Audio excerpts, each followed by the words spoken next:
Hatfield is a small town in Hertfordshire that couldn't be easier to reach from London.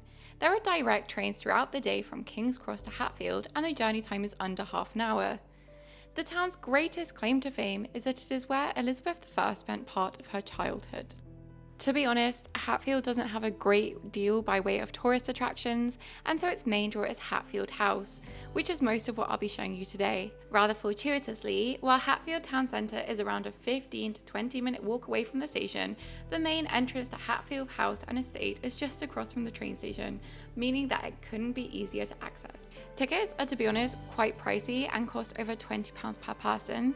Unfortunately, the house isn't part of the National Trust or anything, as it is still privately owned.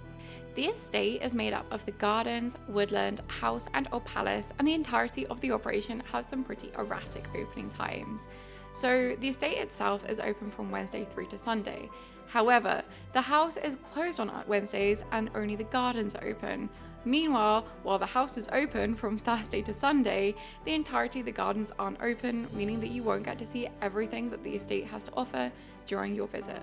The Old Palace doesn't have any set opening times, as it depends if there's an event going on, as it often plays host to weddings. What you're seeing now is Hatfield House. This fine example of Jacobean architecture was constructed in 1611 by Robert Cecil, who was the first Earl of Salisbury and acted as Chief Minister to King James I.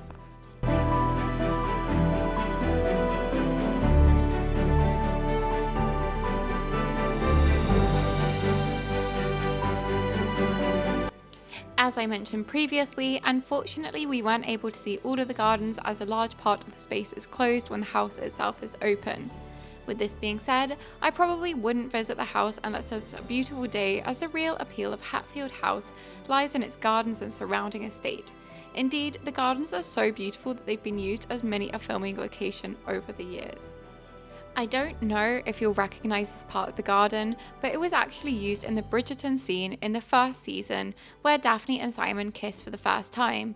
It's an evening scene, but you'll probably recognise the tree paths and water feature from the series. The Jacobean designed garden was completed around the same time as the house and was designed by Thomas Chandler, Salomon de Caus, and John Trendescent. To be honest, the layout, borders and water features have been changed out numerous times over the centuries, but still resembles what a 17th garden might have looked like. The part of the garden which is open when the house is open boasts topiary, a sundial, terraced lawns and planted flower borders, among other intricate features. The Old Palace is located in the gardens which you've just seen and dates all the way back to the 15th century. It was constructed at the behest of the Bishop of Ely and is where Elizabeth I spent a significant portion of her childhood. Henry VIII, i.e. the king with 6 wives, Elizabeth I's father, owned the building of what is now known as the Old Palace, and Elizabeth herself was sent to live here when she was just 3 months old. In order to see the interior of the Old Palace, you'll have to pay an extra fee of over £5. We were a bit short on time, and so opted to skip out on it, as we wanted to see other parts of the grounds which were included in our ticket price instead.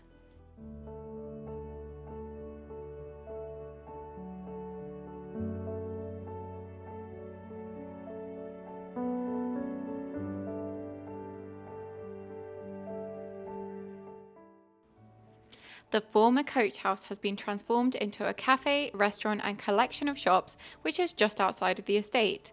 Therefore, you can access it without a ticket, but this is also the only option to get food and drink close to Hatfield House. We weren't too hungry and so simply opted for a few sides like halloumi fries and a green salad. Afterwards, we perused the many shops in the courtyard, which included things like a wine cellar, an ice cream shop, and rather amusingly, there was even a dog groomers.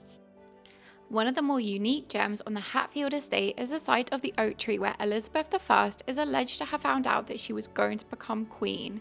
As this was many centuries ago, the original oak tree has unfortunately since died. A new oak tree was planted on site, and you can see this tree for yourself today. Last but not least, let's talk about Hatfield Town Centre. It's more of a commuting town, and so there isn't a lot by way of attractions. It's also worth noting that the town centre is around a 20-minute walk from the station. En route, we actually saw this medieval church, which was unfortunately closed, but we did admire it from the outside. And to end with, here are some shops of the town. Thank you so much for watching, and I will see you next time. Bye!